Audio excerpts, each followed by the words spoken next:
3, 2, 1. Okay. Welcome to the P Squared podcast. My name is Damini Keshav. I'm introducing your host. Good job. I'm nervous, but I'm not nervous. Just now I'll be in the bloopers saying that. I just know Greg. He's just gonna do that. It's payback time. Okay? What do you mean? What do you mean? What do you mean? What do you mean? What do you mean? What do you mean? What do you mean? What do you mean? Hi guys, welcome to P Squared Podcast. You know what it is. Today we have Damini. No, that was perfect. Actually. That was. Why did you? I messed it. Come on now, dog. Come on, man. It's okay. Soft enough? Soft. Gay. Open force. Yeah, open force. What am I supposed to say? Welcome to Gregory's channel. Today, welcome to the P Squared podcast. Welcome to P Squared Podcast. Here we have Damini Keshav and Why don't you say that? hi guys, welcome to P Squared Podcast. Not gonna waste any time. Today I have Damini Keshav. Hello. Welcome to P Squared Podcast, man. Thank you. Okay. One thing to mention, Damini is my boss. I wish the first time I knew her, she was my boss, not friends first, but yeah. We're gonna start first with our moments, and we'll just take it from there, right? And just pick two cards. Two cards. Yeah, just two. Bang. One, okay. And two. Give that to me. Well, you are in court, no lies. Okay, first one. What do you think makes a happy family? I'm doing this because I always somehow I pick up this card. Yeah, but it's fine. Do you want me to pick up another one? No, it's fine. Okay. What do I think makes a happy family? Yes, what makes a happy family? I think everyone's allowed to express their individuality. Okay. And everyone is tolerant of other people in the family. No, okay. Can never be me. Last one. What do you think? Did I just pick up the same? Okay. What do you think makes a close family? Very family oriented questions. Okay, a close family. It's along the same lines though. Yeah, that's why I'm like, okay. Yeah. Yeah, pick one. Pick another one. Oh, you're gonna pick one. Somewhere. If we had a special day together, what would you want to do? What would you want? We had a special day together. That's weird. Am I allowed to say that? I don't know. Maybe something fun like bungee jumping. In Secunda, okay. Not in Secunda. But see, that's what makes it a fun day out. Okay, yeah. You're right. Outside of Secunda, yeah. Outside of Secunda. So just bungee jump. Something exhilarating. Yeah, it can never be me. So I have questions for you. Okay.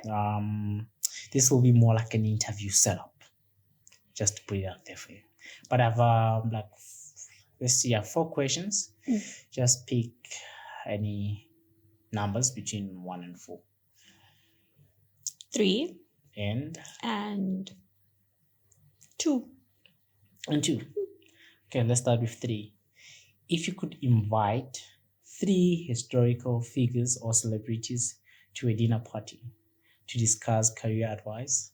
Yes, to discuss career advice. Who would you invite and why?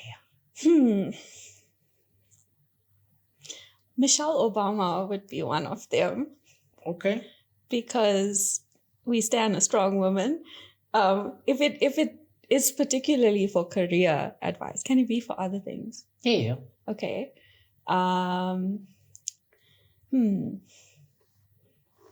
Historical figures. Are they alive or dead?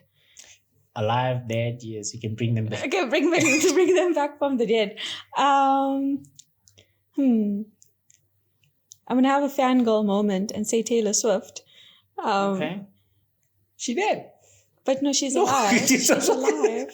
Okay. She is alive and well. Yeah, I don't know who the third person would be. Who's the third person? I don't know. Oh, the president. Okay. South African president. For career advice, I don't have an ambition to be the president. Okay. Okay, cool then. Now, on a personal level, leave work out of it. And yeah, because it's professional, it's personal. So leave work out of it. I'm gonna ask you, actually, I'm not gonna make you pick. I'm just gonna, because it's just few questions. So just reflecting on early years of your life. What were some key experience or influences that shape your personal values? What would you say then? So I think first and foremost, I'm an only child. And I think that played a huge Okay, now it makes part. a lot of sense. Okay. Yeah. So yeah, I think that really shaped my personality growing up because I never experienced having siblings. Please tell me you had a pet or something. No, I actually didn't. Yeah. I'm trying to get one now, but yeah, so I think all of the attention is just on you as an only child. So my parents are obviously very focused on me, and I think from the time I was small, there was a lot of focus on academics, and that was basically my childhood, trying to nurture and develop whatever strength or potential I was showing at that time. Okay. Then looking back, let's say Damini is the first person on this podcast that is more experienced. So I'm not gonna tap into the primary and the high school, maybe the high school, but I'll just tap into it. But yeah, what you're doing now, okay, before you went to university, you had choices. So you decided to pursue chemical engineering. Were there any other choices that you had there? So initially, I think I was considering actuarial science. Yeah, okay. And then in high school, I had a passion for maths. I know that's so stereotypical for engineers, but I was really passionate about maths. And one of my teachers actually told me, hey, why don't you consider chemical engineering? And I researched it a bit when it was time to make applications and stuff. So I saw what it was about and I said, okay, I enjoy complex problem solving. I enjoy figuring things out. I'm curious about things. This might be something that's good for me. And then I chose Chem Eng. I knew what I didn't want to do, which was become a doctor. So, met a couple of engineers now that never wanted to be doctors. Makes sense. Sure. I don't know what it is though. What is it? Is it blood? For me, yes. I'll probably faint, at the sight You faint of it. because of blood. You can't be just fainting. Just makes me queasy. Yeah. Yeah. So looking ahead, what goals, things that you're focusing on right now? What are things that you're focusing on? It can be within your field or just outside your field. Goals right now. Like career-wise? A career or outside? Doesn't matter. You can't be getting a pet, just like you mentioned. Okay, point one, getting my golden retriever. Okay. I think just mastering the technical side of things. I mean, I'm learning every day. There's no one that can say they know everything. I don't know what I don't know. So I'm trying to learn as much as I can on a daily basis. Yeah. I'm trying to be more consistent with gym. Okay. The weather's not helping. You gotta blame it on the weather. Blame it on the weather. But I think also from a mental health perspective, trying to better myself, trying to master my mind. Okay. Sounds good. Then looking at your career, you've been in a credit program. Yes. You've been in the execution level. Then you've been in the optimization level. Yes. So which one is your favorite so far? So far, I think, nothing can beat the innocence of being an EIT, because no question is a stupid question. Enjoyed the graduate program the most because it allowed me the opportunity to ask all the questions that I wanted to ask without looking like, oh, I'm supposed to know it. And then as you progress, you obviously get more responsibility as an engineer. And at first, it's very daunting and it's scary because you don't have that shield of EIT to hide behind. But I think as you get involved in more projects, or in my case, projects, you get more experience, you gain more confidence, and then you are able to just tackle new things head on. Oh, okay. Then like looking at the jump between EIT program and execution level and optimization, where do you feel like there's a big jump, like in terms of like knowledge or responsibilities? Let's put it that way. I think I saw the biggest jump from EIT to Eng1 or execution. Don't say that. It's coming for you. I think between execution and optimization, I didn't really feel it.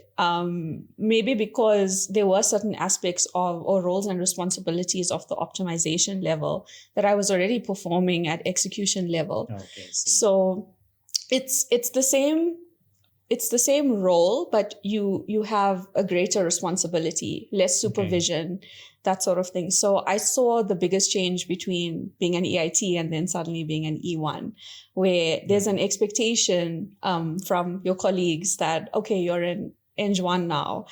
You should be able to do X, Y, and Z. Okay. Give me anxiety. Preparing you. I didn't ask for this, but for sure, I'll just get to it when I get to it. Then, surely you have some setbacks, and then you know exactly where I'm going to ask you. In your EIT program, you experienced something. There was an issue. This is the only issue that I know that you went through. So it depends, because there's now two things popping into my head. Where did you get your information from?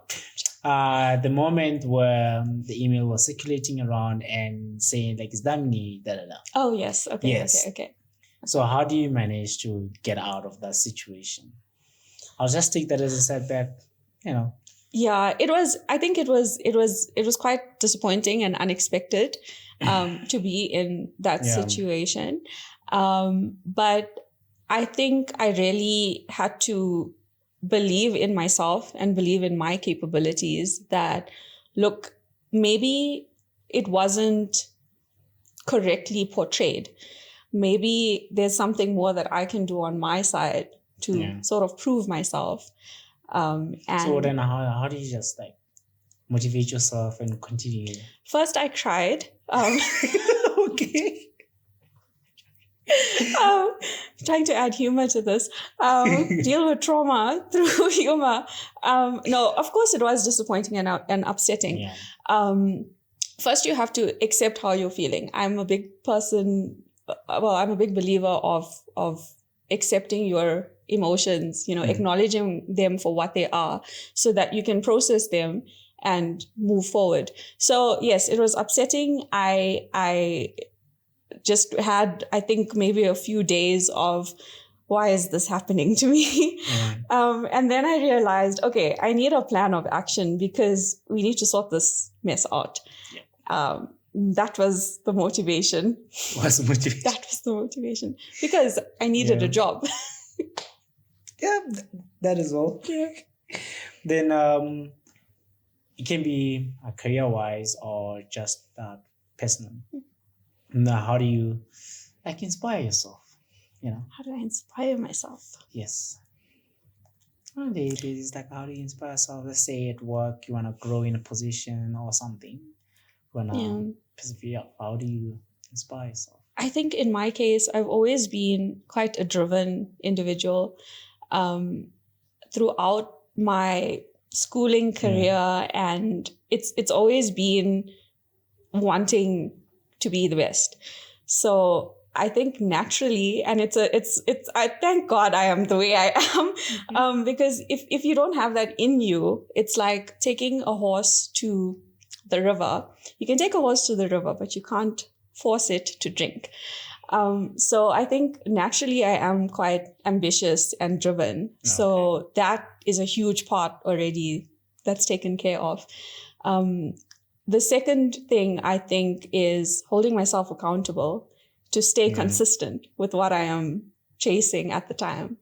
Because I mean, we all have goals, but it's how you choose to pursue them. It doesn't happen overnight. And I think accepting that certain things take time, because sometimes you start off very strong and then you think, I'm not seeing any results, and then it just gets demotivating. So let's not use the weather as an excuse, but I should take my own advice. I get it. Yeah. Oh, but super. Then tell me, what do you think is your greatest achievement? Actually, what is your greatest achievement in high school, in varsity, in your program, and now in general? Okay, so throughout my schooling career, I was first in all of my grades. Okay, so you're having it nice, eh? Grade 1. I was having it nice. Okay. Grade 1 till grade 12. I was first in class. And so no one ever challenged you, like, you're having it nice. That's what I'm saying. Like, I guess not. Okay. I was also, I got the Ducks Award in primary school and high school. Yeah. I think also being head girl or head prefect in high school, it's like a whole bunch of achievements. Sorry, you asked for one. But but looking back again, like, that's really good. Actually, now I should have asked about your academics. I feel bad. Okay. I think for university, finishing in the 4 years was, I think, my biggest achievement, because did you feel like dropping out at some stage? I think we all do. Hey, I think in that first year, everyone in first year, yeah. It's the first year that's the big test, and so I went to UKZN, and it's a common thing where in your first year, in your applied maths class, and I remember my lecturer telling us this. So he's like, "You guys did applied maths?" Yes. We didn't do that. Do you do apply? Yeah, maybe. Sorry, so, it's like exposing your degree. Yeah? So I know, and this is probably an example that's been heard a million times, but he told us, okay, you look to your left and look to your right. And by final year, only one of you will graduate. But you know what? It actually proved quite true. But this was for my year though. We started off like with so many. You start off with hundreds of students, and then your final year class is like 20, 30 people who are graduating. So yeah, I think in my first year of campus, it was very challenging because I started questioning, okay, was this the right decision? Yeah. Yeah, it's it's not that bad though. People fail.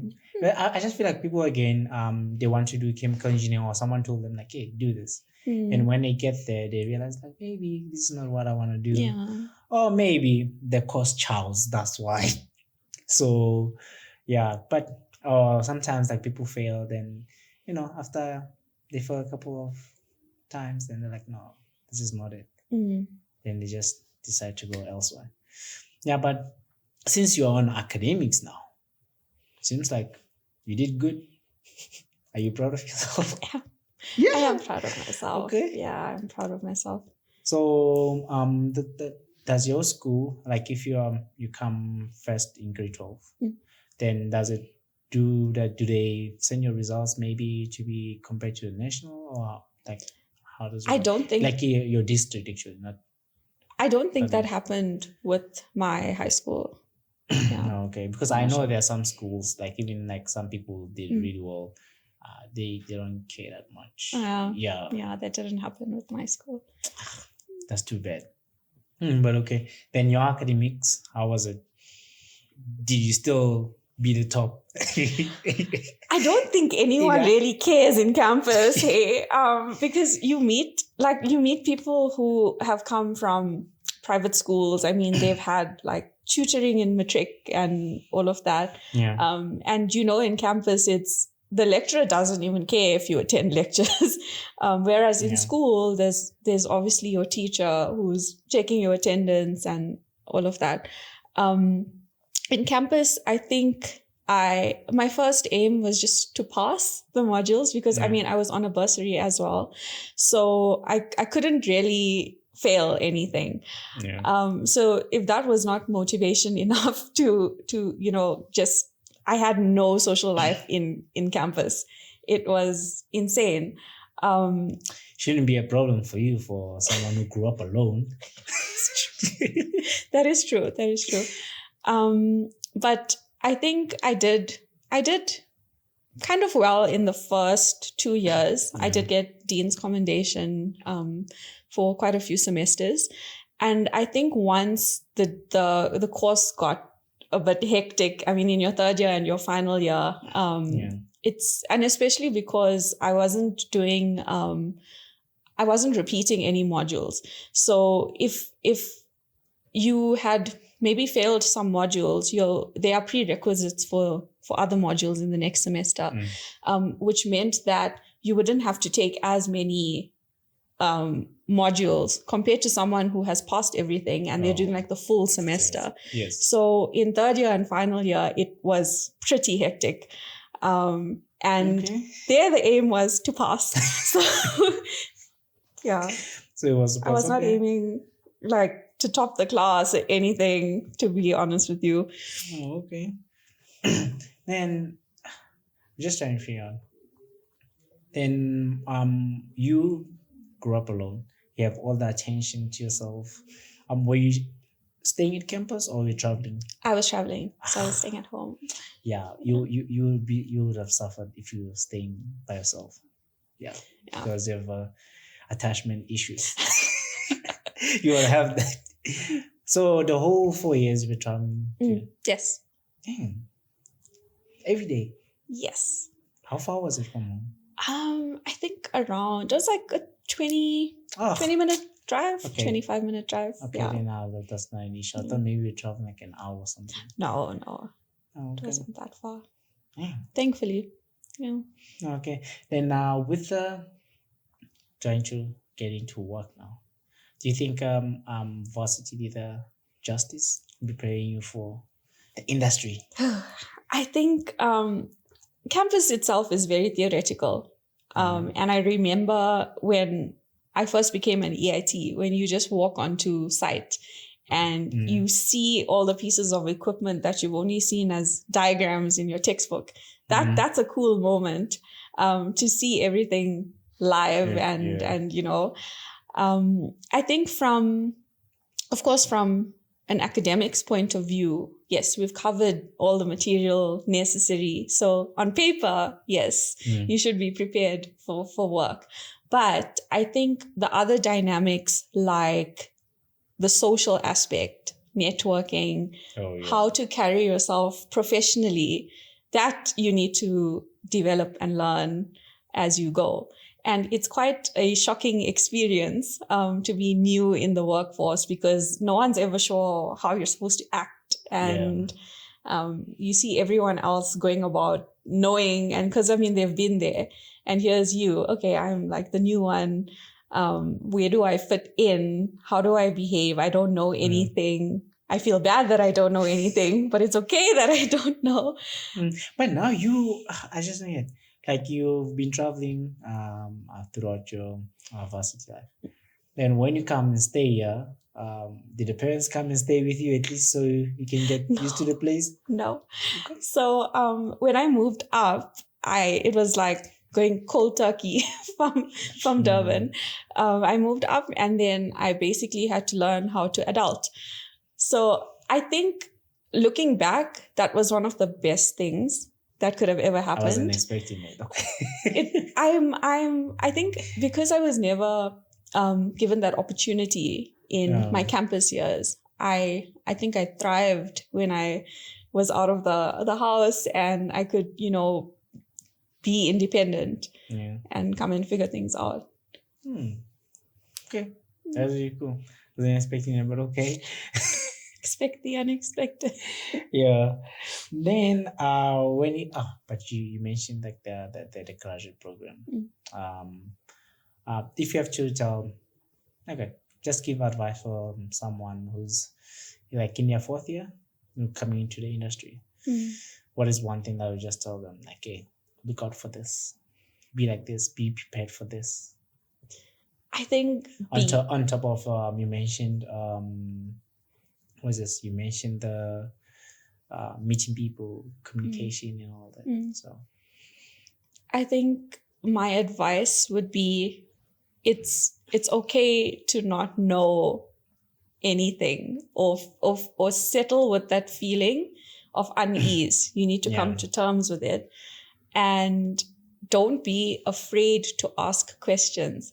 The number of young engineers that I've met or younger engineers that I've met who are afraid to ask things because they're scared of being perceived as looking stupid or not knowing. But I think of course the most information you're ever going to get is when you ask. Don't be afraid to ask questions. Be curious about things.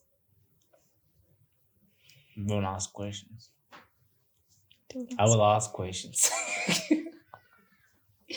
Then looking into fast forward everything, forget about the EIT program, forget about the execution level, looking into optimization, like what are the daily activities that you do?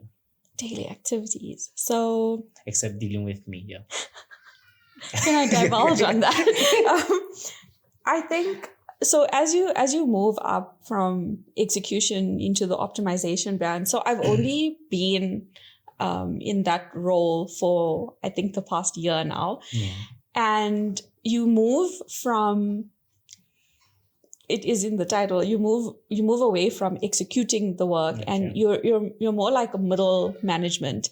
So then it becomes more about having people report to you, having to delegate work, having to oversee things that the younger engineers are doing, having to review their work, guide. You know, if I have EITs that are allocated to me. Yeah, she's talking about me.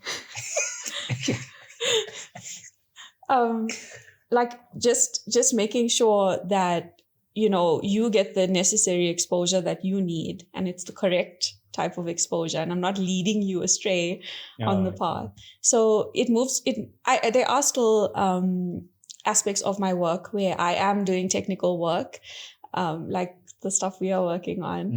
It's very technical. So I don't want to fully move away from that either, because it's really something that I find mentally stimulating to do. But part and parcel with that is the guidance and managing of other engineers. Yeah. Oh, okay. Then you mentioned the technical work. Maybe we should take you to operations. I think I am better suited in the environment that I currently am in. I'm someone who enjoys structure and processes. So when you were at operations, which units were you? I've worked in nitro and I've worked in gas circuit. Oh. Yeah. No, petrochemical industry. Oh, okay. Well, I guess now you prefer the space that you are in right now. What are the challenges though, like in this environment? Now I know, but yes, babe. So what are the challenges like that you feel? No comment. No comment. But in general, just like just petrochemical industry in general, like what are the challenges that are in there? I think it can be anything, like a career progression, the work itself, or just anything. Sometimes the pace at which things move, it's difficult to keep track of or keep up to speed with what is happening. Not just in the work environment, but in the actual field. There's new developments every day. So for us as engineers to keep abreast of new technologies and what is happening, that sometimes is a bit overwhelming. But I think in the work environment particularly, something that is challenging is sometimes the workload. The workload sometimes, because when things need to happen, you shouldn't be having a reactive response to things. That's when work becomes due yesterday. So having that proactive response is always better to plan and okay. Then just looking into Sasol, I don't know, I should be knowing this, but it's a old company. Then looking at the technologies, like mentioned, like things that are changing right now, trying to move into greener solutions. So what are the challenges like that face like old companies, the petrochemical? Considering even the other companies are going out now. Is it Shell? Yeah. So I think, as you mentioned, because the company has been around, and we obviously have a factory on site, right? So I think one of the most challenging things is the integration aspect of it, where you now have to obviously change your ways of operation, but you've spent so much of capital on what is standing. And you can't just demolish everything and start again. So finding ways to integrate the new technologies into the existing has proven to be one of the most challenging aspects. That works actually. Then let's say being in this role, like the optimization role, like what kind of like interesting project you've worked on?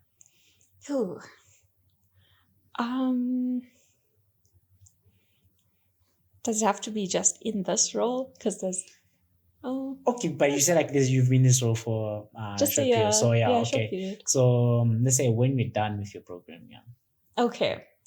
There were some nice. So when Sasol started the whole drive to sustainability, we started off with baby steps. So there was a whole initiative dealing with greenhouse gas reduction. And I was fortunate to be a part of that. That was a very interesting roadmap that I worked on. Okay. There was also, I don't know if you've seen the coarse ash stacks on site No. in the water and ash environment. Oh, yes. Like mountains, yes. So I was involved on a project where the trajectory of that stack was going to move, and we had to conceptualize how we were going to deal with it. That for me was a step away from process engineering, I think, which is why I found it a little bit more interesting. There's also been a lot of projects in the water and utilities environment. And what am I currently working on? Let's leave it there. Let's leave it there. Then, like, looking into like you process, but I guess you have to work with other people from other disciplines and all. How crucial is that? Extreme. And what is like working with other people? So I think I'm a bit of a selective extrovert. I wouldn't call myself an extrovert. I am very introverted. But when I need to talk to people, I will talk to them. I think in the environment that we are in, particularly in projects, you can't be that quiet person. You need to be able to lobby others. You need to be able to go up to people who you've never spoken to before because they might be subject matter experts. It's absolutely crucial to have that stakeholder management and networking to ensure that everyone, if you're in a project team, everyone needs to be aligned on what you are doing. Yeah, same. And especially if you need inputs from other disciplines as well.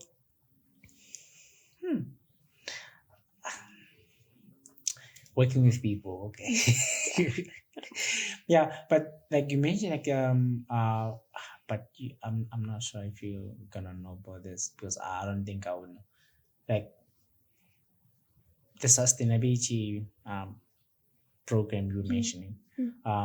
Was it only like guys in your discipline that were involved as yet, or how does it work? You pull other people from other discipline at which stage?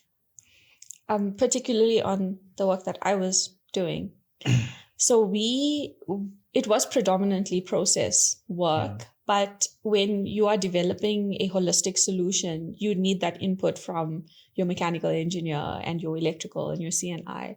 So even though it was predominantly process, we did need input from others to fully cost what we were doing. Yeah, okay. The thing is, I'm trying so hard not to, because I want to ask you a question, but I already know the answer. So I'm like, should I ask? Because we're in the same discipline. Like, it's annoying. But let me see. Your operations, you had something to learn from that situation. Then since you're in the projects and engineering space, never had the situation again, or that one was a once-off and you learned from it? Oh, I think you have the situation, but it's dealing with a different sort of devil, I think for every new level, there's a new devil. Yeah, there we go. You're always dealing with something. There's always going to be a challenge, whether it's with your colleague, whether it's with your managers. There's always going to be something. But I think what I've noticed is the problem becomes less about the technical and more about the people aspect. And there, it's even more important to not be reactive to situations. So when something happens, you need to just first let it wash over you and say, okay, this has happened, and not just instantly react. You need to take a moment, pause, and then say, okay, so this is the situation. Something I've also learned is to look at facts when dealing with something. You can be looking at a situation or a problem and feel a lot of things towards it, but what are the facts here? Okay. And when you deal with the facts of a problem, it makes it easier to come up with logical and rational solutions to it. So people, don't come with your feelings at work. We don't care about your feelings. We want facts. We want facts. What are emotions? Your emotions, you leave them by the gate and you just pick them when you go back home again. You clock in. Yeah, I know. Work mode. Yeah. That's what you do. But there's this thing that I wanted to ask you actually. Now it's just getting out of my head. Before we even get there, you mentioned you're selective introvert. Selectively extroverted. Oh, selective. Okay. Yeah. But someone here got a office award for being a best buddy. How do you know about that? Yeah. Oh my goodness. Oh yes, the Office Bestie Award. Yes. So I think I'm very much, I enjoy collaboration. I enjoy talking to different people. And I think that's what led to that. I don't know if that is probably the impression that I give off. Like you like just think about it. How many people you talk to, and I guess you leave an impact to everyone you talk to because they voted for you. That's true. Wow. Yeah, so I never really thought about it that way. Yeah, like, oh, Damini made my day. Or maybe someone was going through hell that day. Yeah. Just when they smile, talk to them, then they feel better. Then when they were voting, we're like, oh, Damini did this for me. Maybe. But I also think it's because, remember, growing up, I didn't have anyone to talk to. so now it's like, I have to make up for it. No, but I think that's actually, I think that's where it comes from. Yeah. At school, who am I going to talk to? The people at school. So I think that might have led to the way that I behave in public. Yeah. But so you see, seems like people like you at work. That's nice. The office bestie. So now this will be one of it. But what are like the great things about your work, or just being in a working environment? Doesn't have to be about what you're doing right now. It can be outside work, the people that you meet. Like, what is the best thing outside KZN? Outside of KZN, yeah. I think for me, it's the type of people that I've been blessed to meet in my life. Yeah, she's talking about me. Yes. yes. I think also being able to add so much of value through this company. And I'm really thankful that like my bursary was with the company, and then I was privileged enough to be appointed. And talk about someone who's loyal. How many years have you been here? No, but it's true. It's true because there's so many people out there who brilliant minds, but they are not afforded the opportunity to further their educations. And I think so for me, yes, the people that I meet, the work that I'm able to do, the impact of the work, and making that small difference in the world. Being the bestie. I like it.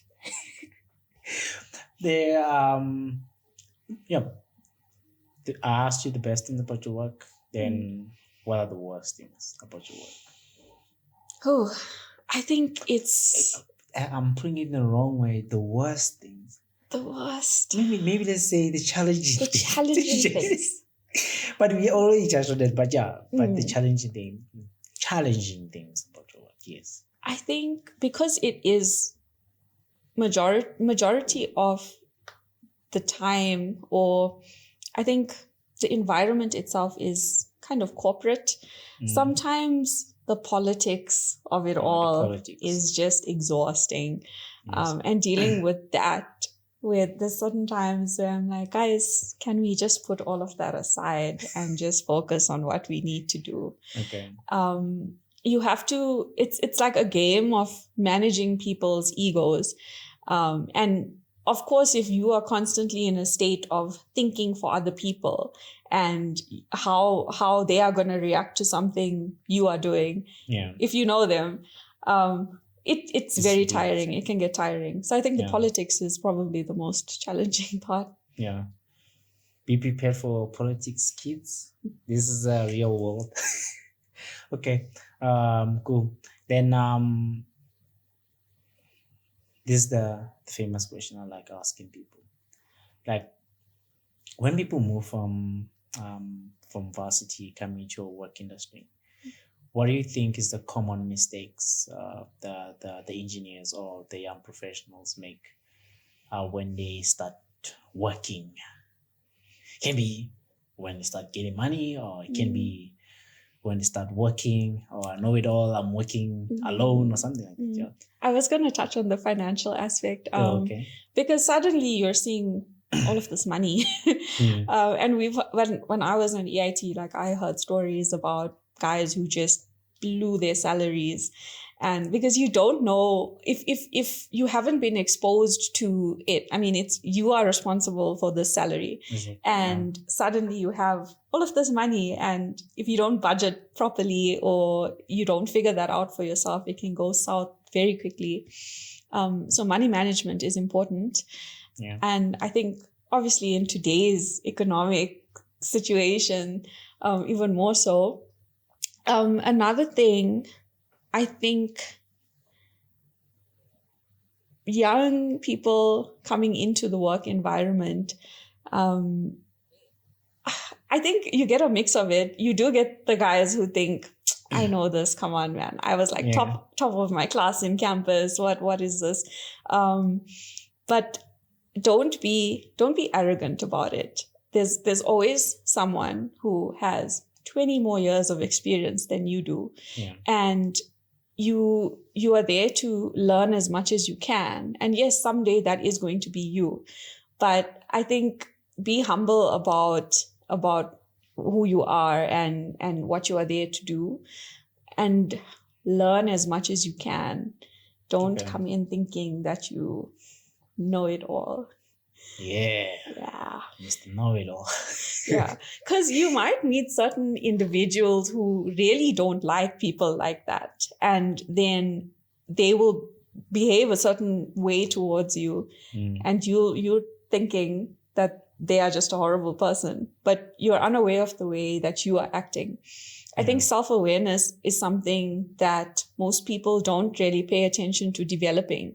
You don't know the image that you portray to others, because you don't know yourself. Yeah, I see. Kind of good. Deep philosophical chat. Thinking about the mistakes that I've done when I got you.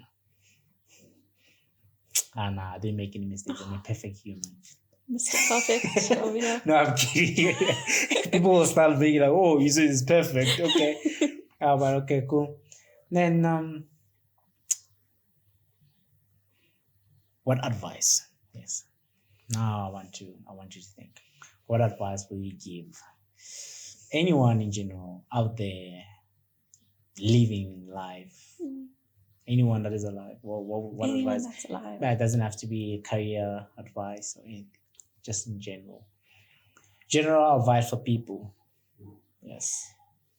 I think the way that you live, you should think, would my younger self be proud of me?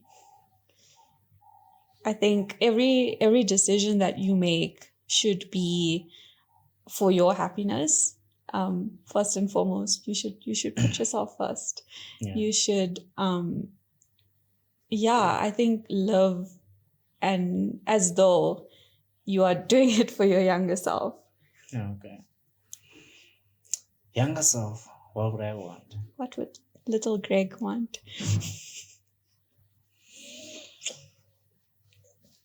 Now I would asking. want.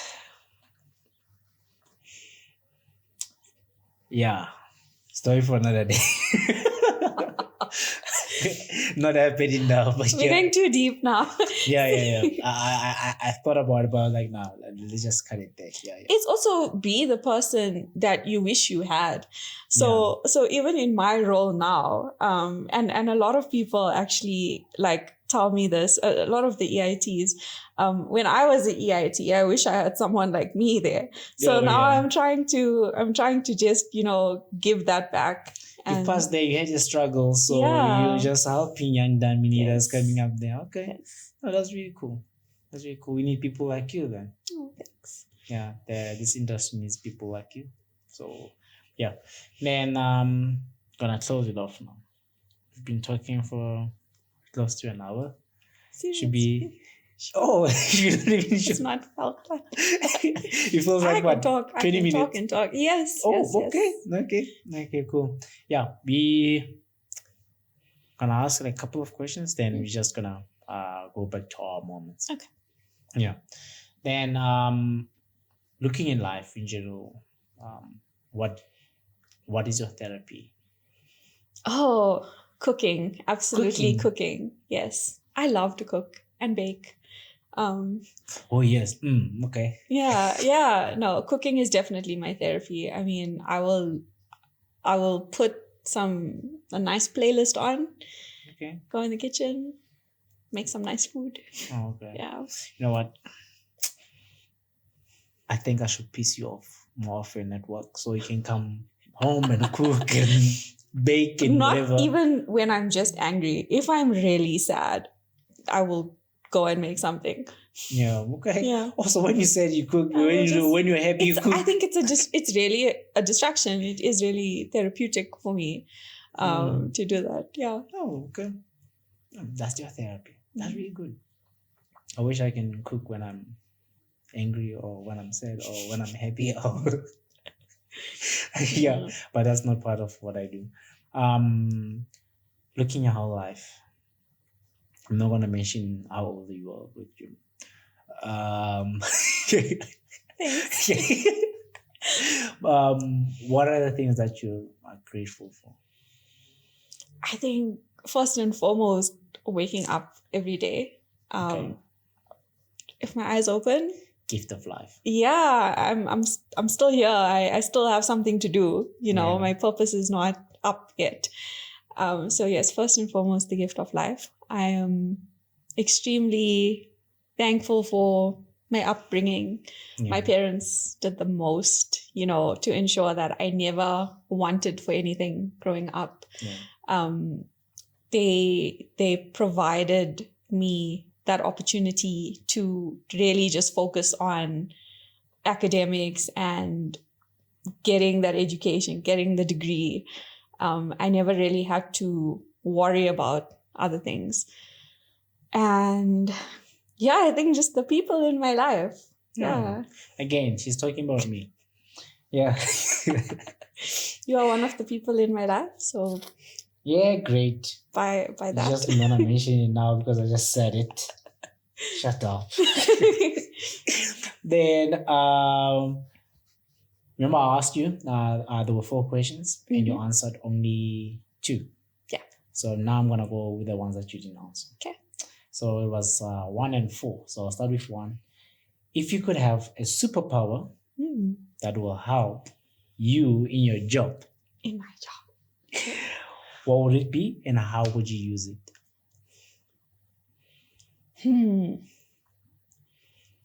Phew, this could go like either way. Hey, should I take the dark psychological route it's a side tips for me on the side. So yeah.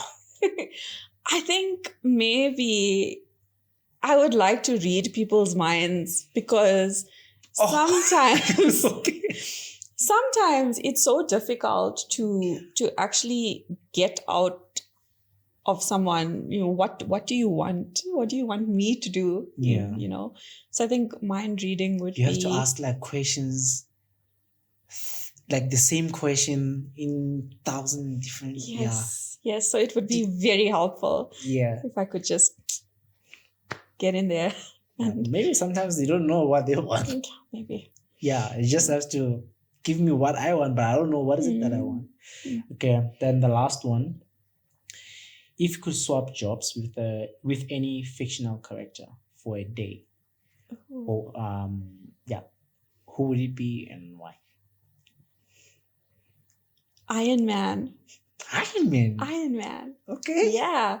Okay, but I would be what? Iron Woman. I don't know. I just want the Yeah. suit. So there's my why. It would be cool to fly around in Iron Man's suit. Yes. So, until it just malfunctions while you're out there. let's hope not. Yeah. Let's hope you'll have his brain to figure out everything. To figure it out, yeah. Yeah. But okay, cool. And going back to our moments, I'm gonna pick, let's say 3 cards this time. Okay. 3 cards. Let's see. Let's go. 1, 2. Let's do this one. 1, 2. Okay. First one. What is a quality you wish you could have more of? Well, that's an easy one. Okay. Patience. Okay.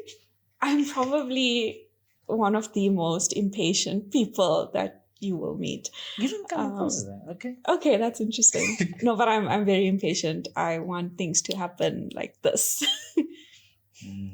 So I wish I had a bit more patience. For another day. Something but you're okay. Very impatient. Okay, cool. What do you do to cheer yourself up when you feel down? Don't tell me about your cooking. No, okay. Apart from the cooking, to cheer myself up, it depends how bad Yeah. it is. But usually I think putting on a good playlist really helps me. And then it just elevates my mood. It must not be a depressing playlist because obviously we're trying to get out of that state. So an upbeat playlist, something that I can sing along to. That usually helps. Okay. Very cool. Then last one. If we had... There's another one. Is it another special day? If we had a special day together, what would you want to do? But yeah, thank you, ma'am. This will be the end of the Peaceful podcast. Thank you, people. Thank you for chilling with us. But yeah, thank you for having a discussion with me. It's not every day when you have a discussion with your boss, eh? So... Not even. Temporary boss. No, Temporary boss. it doesn't matter. But yeah, thank you for having a discussion with me. Thanks. Hopefully someone takes some great advice here or learn something from what we discussed. But yeah, and I hope. And thank you for inviting me into your house. Yes. Sure. Yeah, thank you for coming. And everybody, thank you for watching. Like, share, subscribe. And please, man, comment or say something. Be happy. Be supportive people. Okay? Okay. Cheers.